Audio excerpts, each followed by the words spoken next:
बिस्मिल्लाहिर्रहमानिर्रहीम, अस्सलाम वालेकुम। मैं हूं करामत मुगल और सियासी बैठक में मेरे साथ हैं अदील राजा साहब और अलीना शिगरी साहब। बहुत शुक्रिया आपके वक्त का।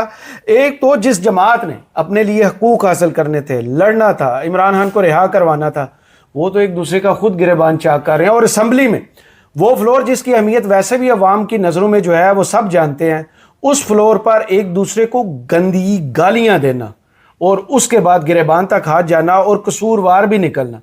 लेकिन उसके बाद जो सूरत हाल है उस पर गुफ्तगू करेंगे। इसके बाद मरियम नवाज साहबा ने कल रात को एक ट्वीट किया, वो स्क्वायर जिसका इफ्तिताह वो खुद अपने दस्ते मुबारक से कर गई थी कि पिंडी का ये रास्ता जो है लोगों की ज़िंदगी आसान करेगा। लेकिन मरियम नवाज साहबा ने जो वीडियो ट्वीट की है उस पर लोग एतराज़ कर रहे हैं कि ये भी आर्टिफिशियल इंटेलिजेंस की मदद से बनाई गई है। उसके बाद कल रात को सारी नज़रें डयाला पर थीं कि यहाँ पर धरना है और गैर मुअय्यना मुद्दत तक ये धरना है, जिसके बाद इमरान खान से मुलाकातों का दरवाज़ा खुलने वाला है। लेकिन वो तो 7 दिन का टाइम लेकर चले गए और अब अदील राजा साहब के मुताबिक वो 7 दिन के बाद सख्त लौंडा बन के आएंगे और फिर इमरान खान से मुलाकातों का दरवाज़ा खुलवाएंगे। और आखिर में IMF का वफ्द पाकिस्तान है, दुनिया की सबसे बड़ी साहूकार कंपनी पाकिस्तान को $1 अरब 30 करोड़ देकर अब हमारा बजट तैयार करने आई है। और वो साइंसदान जो हमें पहले इमरान खान के दौर में बातें करते थे कि उनसे लाइक फाइक कोई पाकिस्तान में है ही नहीं, उनके बजट IMF तैयार करना शुरू कर चुकी है। अलीना शिगरी साहबा, ये जो आज असम्बली फ्लोर पर हुआ है और इकबाल अफरीदी साहब जो सबसे ज़्यादा उनका रिकॉर्ड है कि कोरम की निशानदेही करने में उनका पहला नंबर है और एडजेंट करवाने में भी सेशन उनका पहला नंबर है। आज जब उन पर हिद्दत पहुंचती है उनके बेटे की कि वो पासपोर्ट सरेंडर करते हैं और इटली का असाइलम अप्लाई करते हैं, तो क्या बुराई है इसमें? बुराई क्या है? PTI को क्यों उसमें लड़ना पड़ गया?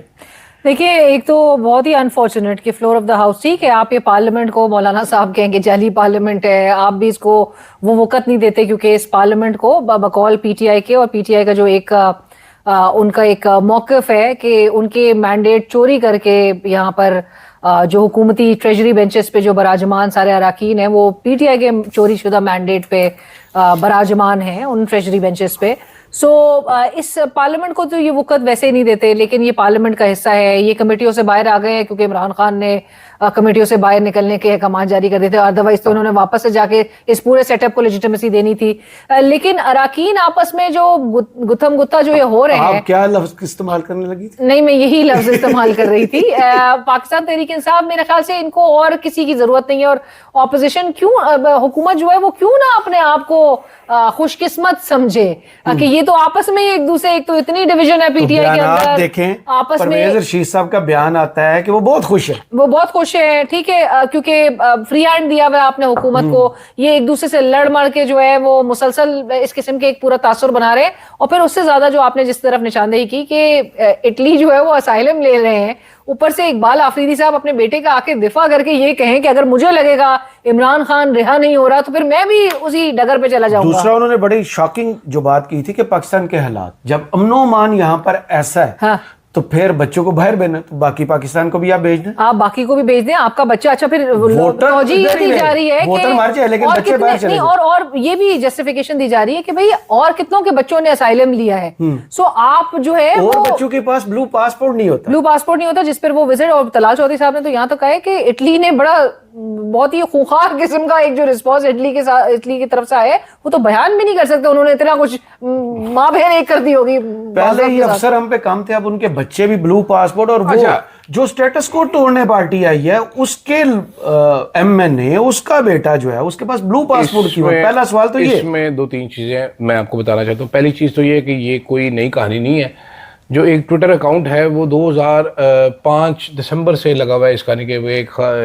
वो खैबर का एक MNA है, उसके बेटे ने मुंह काला कर दिया, ये कर दिया, वो कर दिया, 2025 से 2025 से, हाँ जी 2025 से, तो मुंह काला कर दिया। ट्विटर नहीं था तो ये पहले से चल रही है कहानी, ठीक है। तलाल चौधरी साहब को आज पता चला कि इटली ने हमें कोई लेटर शेटर लिखा है।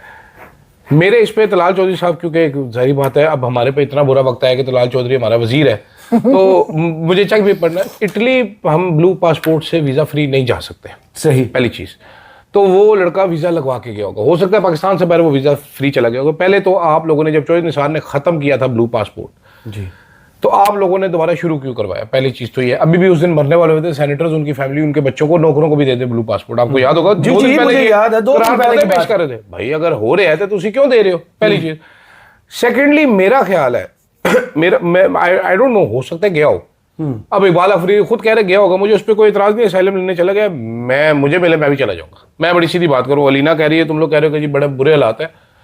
पाकिस्तान में जितना आउटफ्लो हुआ है अभी नौजवानों का, टैलेंटेड लोगों का, जिस को मौका मिला है, हर बंदा, ब्रेन गेन होता है, वो ड्रेन नहीं होता, आपको पता है। Best quality brain gain. हाँ जी, मरियम नवाज साहबा ने ये अल्फाज। हाँ जी, तो हमारा, हाँ जी, हमारा जिसको मौका मिल रहा है वो जा रहा है। भाई यहाँ पर आप क्या करोगे? ब्रेन एक्सपोर्ट का था। हाँ। आप दुनिया की सबसे महंगी, हमारे पास सबसे बड़ी एक्सपोर्ट, हम ब्रेन एक्सपोर्ट करें। मरियम नवाज ने ये कहा था, उनके पास नहीं है, वो नहीं जा सकती, उसने अपना एक्सपोर्ट कर लिया। आप क्या करेंगे यहाँ पर? आपके लिए क्या है? आपके पास क्या है? आप मुझे जरा समझा दीजिए। एक हेल्थ कार्ड था, 10 लाख रुपए पे इलाज होता था। अब वो मरियम नवाज ने पहले आगे खत्म किया, शहबाज शरीफ को कहा चाचा इसके पास वही चीज़ है, अब हमको दिखाने के लिए इमरान के पास वो खत्म कर दी। कहा हाँ मैं फंड्स का बहाना बना के खत्म कर दूंगा। ऑडियो लीक हुई थी, मैंने ऑडियो लीक की थी, एयरवे पे चली थी, मेरे पास आई थी, आपको भी पता है इस बात का। अब सुने जरा आगे, अब सुने जरा, कल काबीना ने क्या किया है जी। कल काबीना ने एक पंजाब के एमपीए के बेटे ने इलाज करवाया अपना। एमपीए इतने गरीब थे, 50 लाख रुपए का इलाज हुआ है। काबीना ने स्पेशल एजेंडा टेकअप किया है, और एजेंडे में उन्होंने कहा है जी ये नून लीग का एमपी है जिसके बेटे का डॉक्टर्स हॉस्पिटल और पता नहीं एक और हॉस्पिटल से 50 लाख रुपए का इलाज हुआ है, ये सरकार देगी पैसे, मेरे और आपके टैक्स के पैसे उस एमपीए के बच्चे के इलाज के लिए दिए जाएंगे। गरीब एमपीए जी, और हम लोग जो हैं वो यहाँ पर भूखे मरे। हमारा आज मतलब आप उस वजीर को मेडल दे रहे हैं माजरत के साथ, जो ये कह रहा है कि मेरे अपने हल्के में 18 घंटे लोड शेडिंग होती है, मैं खत्म नहीं कर सकता। अवैस लगा रही। ठीक है जी। आप वो 2 दिन पहले खड़ा होके कह रहा था बिजली इतनी सस्ती कर देंगे कि भाईजान लोग बैटरियों में चोरी किया करेंगे। आज तमगा मिला है, ये तमगा इसी बुनियाद पर उन्होंने ये भी कहा कि मेरे हल्के में 18 घंटे की लोड शेडिंग होती है। आज आपने 4 ये CSS CSP जेडे भी होंगे, ये CDA के अफसरान को तमगे दिए, किस बुनियाद पे पता है आपको? जी, उन्होंने बस्तियां गिरवाई है, उन्हें 63,000 एकड़ सरकारी जमीन वागुजार करवाई है। ये बताया गया जो नूरपुर, ये सैदपुर, ये बरी माम में जो ऑपरेशन हुआ है, ये वो लीड कर रहे थे, उसमें तमगे दिए गए। ठीक है, तो आपको यहाँ पर है कि क्या करना है, मैं मतलब माइंड नहीं कर रहा बिल्कुल। इकबाल अफरीदी साहब का बेटा गया है, बाकी जिसको चांस मिले, मुझे चांस मिलेगा, मैं भी जाना चाहूंगा। हमारे यहाँ पर तो एक बंदा है, अभी भी वही है, ब्लू पासपोर्ट उनके बच्चों के पास किस भाई हक से ना देना। ये क्यों जा जाके करारदादे पेश कर रहे हैं असेंबली वाले? ये भाई ये भी एक ज़हन में रखना, अपने काम के लिए सारे मिल जाते हैं जी। आप तनख्वाहें जब बड़ी थी, पीटीआई वाले बीच में शामिल थे, बढ़ाएं जी बढ़ाएं। ठीक है, 168% आपने अपनी तनख्वाह बढ़वा ली। ठीक है, 168%, बल्कि उससे भी ज्यादा मेरा ख्याल है आपने तनख्वाह, पीटीआई वाले शामिल थे। ये लुट मार में सारे इकट्ठे हो जाते, उस टाइम असूल नहीं याद आता इनको। भाई ये तो, ये मैं यही बात कह रही हूँ ना कि कमेटियों में भी वापस जाना चाहते हैं, ये पूरे सिस्टम को लेजिटिमेसी देना चाहते हैं कि बिकॉज इट सूट्स देम। अब लीडर जो है वो 1000 दिन से जायद हो गया है, जेल में है, 6 महीने से ज्यादा हो गया है, कैद तन्हाई में है, बीवी जो है उसको प्रॉब्लम फेस कर रही है। आज सलमान राजा साहब का बयान आपने सुना है जी कि इमरान खान की एक आंख मुकम्मल जाया हो गई। तो इससे पहले पर्सन तरीके साहब ने ये बयान नहीं दिया। 2 हफ्ते पहले, अगर वही हम जो बात कर रहे थे कि 85% का भी सलमान सफदर साहब ने आके रिले किया था। 85 और आंख जाया होने में बहुत फर्क है। 85% इटसेल्फ शोज के भाई मेजरली तो उसकी आंख डैमेज हो चुकी है, तब भी अगर ये पीटीआई नहीं हिली तो ये इनको मुकम्मल बिनाई चले जाना। और ये डॉक्टर्स ने कन्वे किया था। आपको एक बहुत इंटरेस्टिंग चीज बताऊं, आज लड़ाई क्या हुई है जी, जो रिपोर्ट हो रही है गाली, मुझे उसका नहीं कंफर्म पता। ये मुझे कंफर्म पता है हाँ कि हुए कि नहीं, मैंने सोशल मीडिया में भी देखा ये चलते हुए, ये पूरा एक मुकालमा। लेकिन मैं आपको असल वजह बताता हूँ, बड़ी इंटरेस्टिंग है। इकबाल अफरीदी साहब का ताल्लुक है खैबर से जी, जुनैद अकबर साहब मालाकंड से जी। ये दोनों बड़े अपने दिल अंदर ही अंदर से बहुत जोशीले। इनको लगता है जो ये खिताब करेंगे उससे तबाही आ जाएगी, इनकलाब आ जाएगा। जुनैद अकबर साहब को हर सेशन में तकरीर करना आया जाता है, जुनैद अकबर साहब को, उनको ये करने नहीं देता। इकबाल अफरीदी साहब हर सेशन में खड़े होकर बोलते हैं, अगर इनको बोलने दो ये कहते हैं कोरम पूरा नहीं। हाँ, माइक ऑन हो या ना हो ये बोलते हैं, और अगर इनको बोलने ना दो ये कोरम की निशानदेही कर देते हैं। सबसे ज्यादा मैंने बताया भाई इनका काम क्या है, ये आते हैं, ये गिनते हैं बंदे। आज कितने 7 बंदे थे गवर्नमेंट के, 25 टोटल 7 और 25 ये 33-34 बंदे सेशन चला रहे थे। सुन ले, ये हाजिरी लग जाती है, पैसे सारों को मिलते हैं, वो टेंशन नहीं है कि गैर हाजिरी लगी हो, हाजिरी सबकी लगी हो। इलेक्ट्रॉनिक सिस्टम के बगैर जाली हाजिरी लगती है, सारे MNAs की जाली हाजिरी लगती है। यार आज आपने आईपैड वाला लतीफा नहीं सुना? हाँ जी, आईपैड वाला लतीफा भी मैंने सुना है, वो ये खुद ही वो स्पीकर साहब कहते हैं कि ये कल से एजेंडा छप के नहीं आएगा, जो हमने आपको आईपैड्स दिए हुए हैं, हाँ जी, वो लगे कल होते से हैं लेकर आए उस पर। वो आईपैड पे बच्चे उनके इतना पास पैसा हमारे पास है। इसी तरह सब इसी तरह हमारे एजेंडे ही हैक हो गए पहले। लेकिन आप ये देखें कि कितना अनफॉर्चुनेट है कि आपके इस मुल्क में तरमीम के लिए तो आपको रात भर ये रंगीन जो है इसी ऐवान के लाइन में लग के बैठे होते हैं, ऐवान में जो है वो रात भर जो है इधर भाई किस तरह हॉर्स ट्रेडिंग लोगों को तोड़ने के लिए सारे सरगर्म नजर आते हैं। भाई बाजवे को वोट डालना था, कैसे लाइन में लग के 3 मिनट के अंदर अंदर दोनों कोरम पूरा नहीं है। साल से शहबाज शरीफ साहब लंदन से वापस आ, हाँ जी, एक साल से शहबाज शरीफ साहब नहीं प्रेजेंट हो रहे इसी ऐवान के अंदर। ये जब शहबाज शरीफ साहब जेल में थे ना, असद कैसर साहब जो है वो इनके प्रोडक्शन ऑर्डर पे प्रोडक्शन जारी करते हैं। ये कमर दर्द का सुबह 7 बजे असेंबली के गेट पे खड़े होते थे, मैं असेंबली सेशन अटेंड करने आया जी। फिर 3 दिन मैं आपको भाई मैं बता रहा हूँ, सही नून लीग वाले सेशन ही खत्म नहीं होने देते थे, एक सेशन खत्म होता इनकी फुर्तियां आप देखिएगा 28वीं तरमीम के आगे पीछे आने वाले दिनों में ये बहुत ज्यादा फुर्तियां दिखा रहे होंगे। कोरम भी हमें पूरा नजर आ रहा होगा। इट्स अनफॉर्चुनेट, मैं यही बात कह रही हूँ कि कोरम पूरा ही नहीं है, मतलब निशानदेही करनी पड़ रही है भाई कि कोरम जो है वो पूरा नहीं है। किसी आप अवाम के वोट से और सो कॉल्ड जो भी है ये हुकूमती ट्रेजरी बेंचेस पे जो बैठे हुए हैं वो ये अपना एक सो कॉल्ड इनका वो तो है ना कि मौके कि हम अवाम के वोट से आए। आप अवाम की रिप्रेजेंटेशन ये करते हैं कि आप हीड ही नहीं दे रहे हो। जो हुकूमत कर रही है वही अपोजिशन कर रही है। दूसरी जानब कल रात को हमने मनाजर देखे कि अलीमा खान ने तो कॉल दी कि वो आएंगे, यहाँ बैठे रहेंगे जब तक मुलाकात नहीं होगी, वापस नहीं जाएंगे। 7 दिन की डेडलाइन देकर चले गए हैं। ये क्या है? सख्त लोंडा बनकर आएंगे इनके मुताबिक। हाँ। मेरा तो टेक ये है इस पे बड़ा सिंपल सा कि सुहेल अफरीदी साहब अल्लाह करके वहां पर पहुंचे बड़ी मुश्किल से। वो वैसे उन्होंने आगे 87 MPs सुने जरा छोड़े 87 MPs को। मैं कोई और बात लोगों से ज्यादा कल उन्होंने तकरीर की, उन्होंने कहा जी अलीमा खान ने बुलाया तो मैं आ गया। वैसे तुझे नहीं पता कि तेरा लीडर जेल में, माजरत के साथ मिस्टर अफरीदी, आपको ये नहीं पता कि आपके लीडर की एक आंख जाया हो चुकी है। 1000 दिन से ऊपर वो जेल में है, उसकी बीवी जेल में है, उसका भांजा जेल में है। सुनो किया हो कहीं आप देखें कुछ भी नहीं करना। कोई उसका भतीजा जेल, भांजा उसका जेल में है, 6 महीने से वो कैद तन्हाई में है। बहन ने बुलाया तो मैं आगे, वैसे तुम्हारा कोई फर्ज नहीं, वैसे तुम उसके नाम पे दिए गए नाम पे चीफ मिनिस्टर बन के तो प्रोटोकॉल एंजॉय कर रहे हो, तुम वहां पर चिड़िया लेके फिर रहे हो, तुम वहां पर ठेके दे रहे हो, लेकिन ये बहन बुलाएगी तो आना है वरना तुमने नहीं आना। उसके बाद आके अनाउंसमेंट जो उस पर हंसी भी आई है कि 7 दिन आप मेरे लीडर को जेल में रखें इस गर्मी में, उसको कह देते हैं में रखें, टीवी उसका बंद कर दें, जो बंदा खाना देने के लिए आए वो उससे बात ना करे, सलाम का जवाब ना दे, उसको हर तरीके से टॉर्चर करे। लेकिन अगर 8वें दिन आपने हॉस्पिटल ना दाखिल कराया तो मैं सख्त लौंडा बन जाऊंगा। 7 दिन उसको चाहिए कि हुकूमत टॉर्चर करती रहे इमरान खान को, 8वें दिन सख्त लौंडा बन जाएगा, उससे पहले नहीं बनेगा। कमाल ही है यार वैसे खुदा की कसम। सुहेल अफरीदी साहब का यही रोल है जो वो कर रहे हैं या चिकन रोल है? पराठा रोल नहीं, सुहेल अफरीदी साहब को ये भी किसी ने यकीन दहानी शायद बज़ाहिर तो ऐसा लग रहा है करवा दी है कि हम अगले हफ्ते इमरान खान साहब को अस्पताल मुंतकिल कर देंगे। नहीं किया तो फिर सख्त रद्द अमल आएगा। मतलब सख्त रद्द अमल के लिए भी अभी वो 1 हफ्ते मजीद वेट होगा। और मैंने बल्कि आज शायद खटक साहब मेरे प्रोग्राम में थे तो मैंने उनसे यही कहा था, मैंने कहा 1 हफ्ते तक मजीद पाकिस्तान तहरीक इंसाफ सब्र तहम्मुल का, जी हम सब्र तहम्मुल का मुजाहिरा करेंगे। मतलब आप अभी हम क्या बात करें, पूरी मुकम्मल तौर पे इनके लीडर की बिनाई चली गई है 6 माह से। और आपको याद होगा वो जो UN की जो स्पेशल रेपोर्टर आई थी, उन्होंने कहा था 15 दिन से अगर जायद आप कैद तन्हाई में हो तो ये एक टॉर्चर की एक बहुत एक्सट्रीम किस्म है जो कि इमरान खान साहब फेस कर रहे हैं। लेकिन बावजूद उसके अभी फिर अगले मंगल तक जो है वो इंतजार किया जाएगा। तारिक फजल चौधरी साहब ने मैंने कहा आप लोग अगले हफ्ते इनको अस्पताल मुंतकिल करने का इरादा रखते हैं इमरान खान साहब को? तो उन्होंने कहा नहीं जी, जब इमरान खान को जरूरत होगी ट्रीटमेंट की तो हम उनको, बेचारा तो अक्टूबर से कह रहा था PTI की इंटरवेंशन की उसमें जरूरत पेश नहीं आती और ना ही कोई जरूरत है। मैंने कहा आप तो इत्तला भी नहीं देते उनकी, चाहे फैमिली हो चाहे लीडरशिप हो। तो वो बजाय तो हुकूमत की भी बात से ऐसा लग रहा है कि कोई अस्पताल मुंतकिल नहीं किया जाएगा। ये हमें अगले मंगल का भी यही कोई एपिसोड हमें नजर आएगी। तो जो अलीमा खान ने कल गुफ्तगू की, उन्होंने कहा कि 6 माह से अगर हमारा राब्ता नहीं है तो सुहेल अफरीदी साहब के लिए पैगामात ऑर्डर्स आ रहे हैं और इनको पता है और उस पर अमल दरामद करने का वक्त आ गया है। इससे क्या मुराद ली जाए? फेस सेविंग दी जा रही है।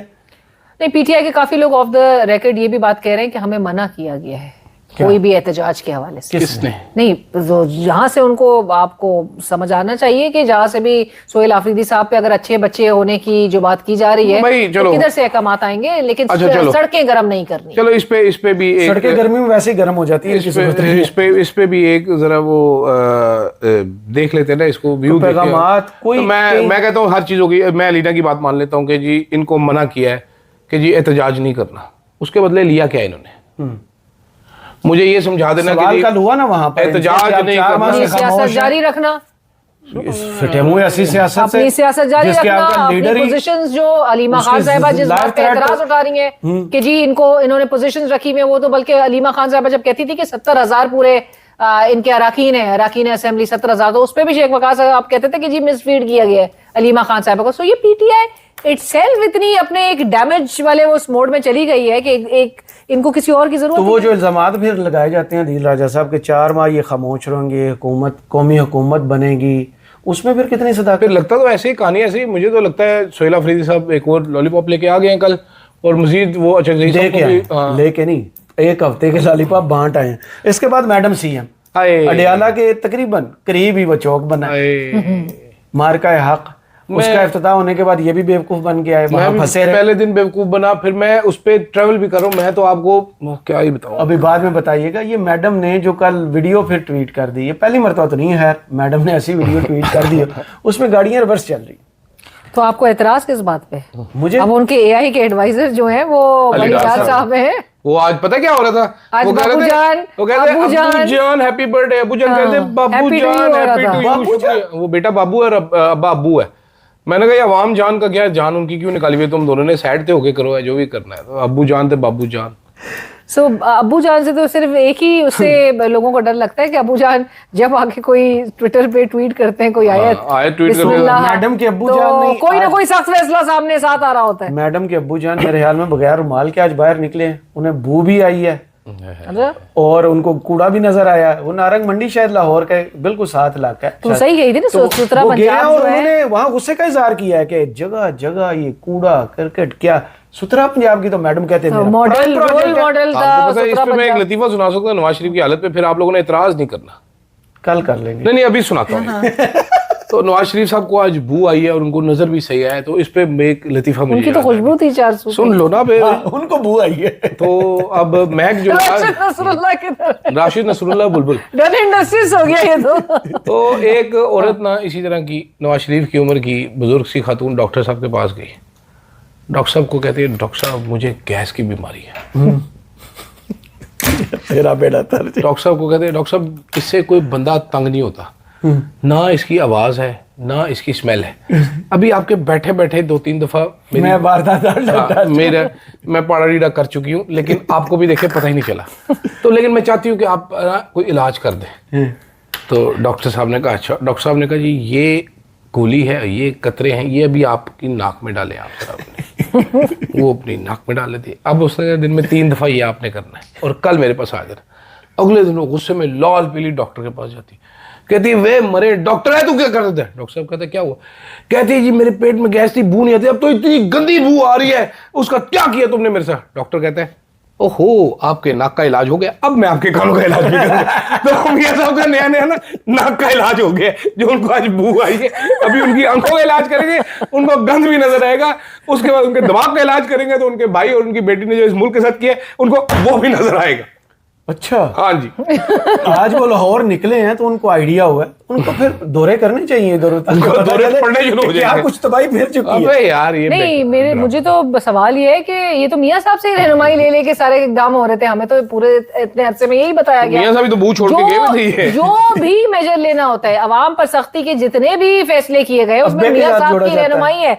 मियां साहब कहाँ तो कमरे से उठ के चले जाया करते थे जब पेट्रोल की कीमतें बढ़ाई जाती थी। दीवारें सील करवा दी। अब चुनवा देने का बस मेरा अब ख्याल मियां से। साहब को गुस्सा आज चढ़ता है। मियां साहब बाहर निकले हैं तो उनको बू आ गया। मियां साहब को गुस्सा चढ़ता है, मियां साहब दीवार की तरफ मुंह करे खड़े हुए, जैसे ही शहबाज मियां शरीफ साहब ऐलान को करते हैं ना बताना- पेट्रोल महंगा हो गया, मियां मियां साहब ऐसे दीवार की तरफ मुंह करे बैठ जाते हैं, मैं नहीं बोलता। और अब मियां नया साहब- जुमला आता है, सीने पर पत्थर रख। अब वो कहा ना असद उमर ने अगले दिन के वो दूसरे के सीने के ऊपर रख के ये सारा कुछ हो रहा है, लेकिन राशिद नसरुल्लाह साहब को, जो लामा राशिद नसरुल्लाह यार वैसे वो उनको बताना चाहिए कि ये मियां साहब को कोई बताए कि जी आपकी बरकत से तो ये सारा कुछ जो है Rashid Nasrallah Bulbul Al Maroof done and डस्टिस, उनके बारे में नवीद सत्ती साहब जो रिपोर्टर हैं उन्होंने रिपोर्ट किया। उन्होंने कहा जी बुलबुल का एक करीबी अजीज जो है वो कनाडा में असाइलम पे है। तो भाई एक भाई उधर और एक भाई उधर, उन्होंने दो भाई। उन्होंने देखो अब ये अंदाजा लगाएं आप के मरीम नवाज का जो वजीर है उसका, जो अब इकबाल अफरीदी के बेटे को रो रहे थे, मरीम नवाज के वजीर का भाई असाइलम लेके बैठा है। एमपी है उनका भाई, पता नहीं, मैं गलत नहीं होना तो नहीं चाहिए। है बुलबुल का। अब आए आखिरी बात की जानिब, हमें 1 अरब 30 करोड़ मिल गया है। तालियां। हुकूमत तो इस पे खुश होती है कि हमें कर्जा मिल गया।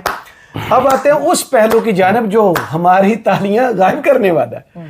बजट वो बनाने पहुंच गए हैं। वो तो अभी तो पहुंचे हैं, तो उस पे हैरत हो रही है, वरना अदरवाइज तो वही बनाते हैं। आपका हमेशा अब बजट IMF डिक्टेटेड बजट होता है। पिछले साल खबरें आ रही थी, तस्वीरें नहीं आ रही थी। इस साल बाकायदा वजीर खजाना साहब की उस मीटिंग की दीदा दलेरी देखी है कि मीटिंग की तस्वीरें और वीडियो जारी की गई है कि IMF यहाँ पर बैठकर अब डिक्टेट कर, वो कहते हैं ना टेस्टिंग वाटर्स, ऐसे इकदाम किए गए जिससे अवाम का सब्र चेक किया जा रहा था, अवाम के पेशेंस को बहुत हर तरह से टेस्ट करने की कोशिश की गई। फिर अवाम जाहिर है एहतजाज की तो किसी काबिल नहीं है, आप सुन कर दिया। अब डिटाई मतलब माजरत के साथ लेकिन बेशर्मी से अगर इकदाम ये सब किए जाए, जब हुकूमत को पता हो उसने इलेक्शंस में जाना नहीं है, उसने अवाम के पास दोबारा वोटों के लिए तो जाना नहीं, ना वोटों से आना है, सो इस किस्म के इकदाम से इनको तो कोई फर्क नहीं पड़ता। हमें अलबत्ता जरूर हैरत हो रही है यार। वो मुझे तो वही याद आ गया जो नारोवाल का वाहिद पढ़ा लिखा शख्स जो है, ऐसा नहीं बात, वही तो आजकल वो हमारे पास वो फार्मूला है, PTI IMF बजट नामंजूरी। मैं आपको बता देता हूँ जी उससे बेहतर मौत है। मैंने भी सुना, लेकिन आती भी तो नहीं ना इनको। तो ये मैं आपको बता देता हूँ। देखिए जो आया IMF लेके आया, जो इनको दिए 2000 अरब से ज्यादा रुपए टैक्स आमदन इन्होंने इकट्ठा करना है। टैक्स हदफ बजट के लिए 15,1300 अरब से ज्यादा टैक्स आमदन का हदफ ज़ेरे गौर रहेगा। टैक्स नेटवर्क को वसी करना है, टैक्स टू GDP कर्जों के बोझ को कम करके 70% ऑफ मईशत तक लेकर आना जी। उसके बाद जनाबे वाला 230 अरब के नए टैक्सेस लगाए जाएंगे। 700 अरब टैक्स इकदाम के जरिए जमा हो सकेंगे और अफराद से 1300 अरब से ज्यादा का टैक्स इन्होंने इकट्ठा करना है। उसके बाद हमारी जो तरसीलाते ज़र हैं वो कम हो चुकी हैं, उसको बनाने के लिए इनिशिएटिव करना है। ये सारी स्कीमें ऑलरेडी IMF दे चुका है हमें सारी की सारी। मज़ीद कोई स्कीम अगर आपको चाहिए तो ज़रूर बताएं। हम एहसन इकबाल साहब जो इस असर के सबसे बड़े दानिश्वर हैं, फ़िरौन से बड़ा उनका दिमाग है, उनसे बात कर लेंगे, वो ये करवा देंगे आपको। तो बजट अब हमें इम्पोर्टेड मिला करेगा सर। पिछले 3 साल से आपको इम्पोर्टेड बजट ही मिल रहा है हमेशा ही। अभी आप इस सिर्फ डेलीगेशन को देख रहे हैं, अदरवाइज हमेशा एक डिक्टेटेड बजट किया। IMF डिक्टेटेड बजट होता है, इसमें कोई और आके बैठना और फैसले और इस बजट से पहले ये भी नाज़रीन को बता दीजिए, इस बजट से पहले आपके मुमकिना तौर पे बिल्कुल कंफर्म नहीं ये चीजें कि 28वीं तरमीम भी करेंगे और ये लेवी की मद में मजीद भी आवाम के जेबों पे जो कुछ रह गया है वसूल कर लिया जाएगा। 127 रुपए का बता दिया गया है, तैयारी पकड़ ले। हाँ 127 या 147 127 ले जाएंगे। मजीद इसमें इजाफा हो। नहीं 127 हो नहीं सकता, पहले 60 से ऊपर हो सकता है। 100 से नीचे लेके गए थे नोटिस, ये मैं आपको कैलकुलेट करके बताता हूँ। अभी लेवी है 117 रुपए, ठीक है। 160 का टारगेट है, तकरीबन 42 से 43 रुपीस का एक समरी भेजी जाएगी। अभी सुन ले, ये ओगरा जो है वो अचानक से इतने पैसे निकाल के भेजेगा, इतने का इजाफा करना है। फिर शहबाज शरीफ साहब हातिम ताई की कवर पे दौलती मार के इसमें 10-15 रुपए कम कर देंगे। और फिर हमें वो जो कौन है जो आपके शो में आती है, आपकी बड़ी फेवरेट है, वो नून लिखी है मैंने, शुमाइला राणा साहब बताएंगी ये अगर 100 रुपए बढ़ा देते तो क्या कर रहे थे आप लोग, ठीक है। वो उसके बाद तो हुकूमत और फिर सोने पे सुहागा, ऑपोजिशन तो है ही नहीं है इस मुल्क में जो कोई किरदार वो आपस में लड़े। उनके तो अपना गिलगित बल्तिस्तान में भी उनसे छीन लिए उनसे इलेक्शन सिंबल्स। Please explain. भाई एक लोकल पार्टी के फॉर्म में इन्होंने पार्टी रजिस्टर की, 1.5 महीने पहले पार्टी रजिस्टर हुई, नामजद वो जो कागजात नामजदगी है वो सब जमा हो गए, सब कुछ सही जा रहा था। अचानक से एक व्हाट्सएप मैसेज के थ्रू जो है वो जो काजी फाइजीसा फॉर्मूला था वो एकदम से हरकत में आया।